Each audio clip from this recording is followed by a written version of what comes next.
蝴蝶兰花谢了之后，如果把老花梗上的每一个休眠芽都抹上催芽剂，会怎么样？会不会都出来呢？理论上是可以的，实际当中呢会存在两个问题，一个是它即便是发育了，也有可能是花芽，就是侧花枝；还一个是它可能养不起那么多，只能有选择性的放弃其中的一些。当然，也有一种可能就是它特别的健壮，所有的休眠芽都长出了高芽，我觉得这个可能性也是存在的。不过我的功力不够，这个现象在我这儿还没有出现。那来看看我这儿出现了些什么现象。就这一棵有4个休眠芽，我都抹了催芽剂，结果是长出来2个高芽，是最下面和最上面的休眠芽发育了，中间2个休眠芽被放弃了。这还让我挺觉得奇怪的。上面这个嘛，顶端优势可以这么解释，下面这个那就只能说近水楼台了。那中间的2个就是舅舅不疼姥姥不爱，所以就被放弃了。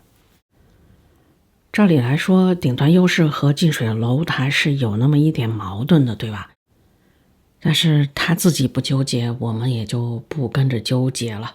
他是根据什么标准选择哪一个芽儿发育，这个还真就不得而知了。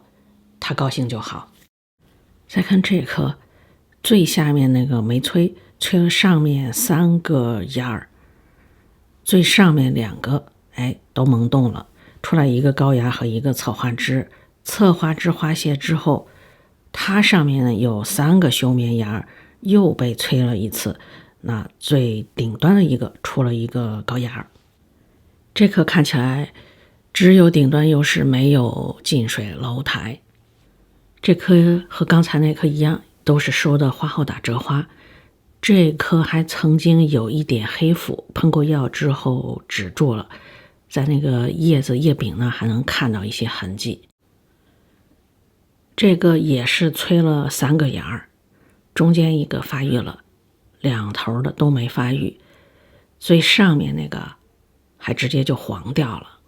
这就意味着这棵的顶端优势和近水楼台都没有发生，可能就是舅舅姥姥都爱中间这个吧。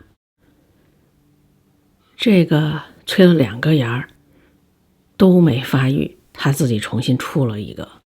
这棵的个性可能比较独立，而且还没亲戚，没谁疼没谁爱，好，自己来吧。再看这个是原生种的杂交种，你可以认为它是几乎等于原生种吧。看它自己出了这么多的花芽，这个小高芽不是我催的，是它自己长出来的，我什么都没有给它用。刚刚看的这几棵都是挂在浴室的这个架子上，也就都是个头比较小的。我有一个发现，我觉得个头比较小的更容易出高芽，特别大的那些超市品种相对困难一些。不知道这是不是意味着那些比较高大的超市品种离它的原始祖先更远，或者说被人为干预的更多一些。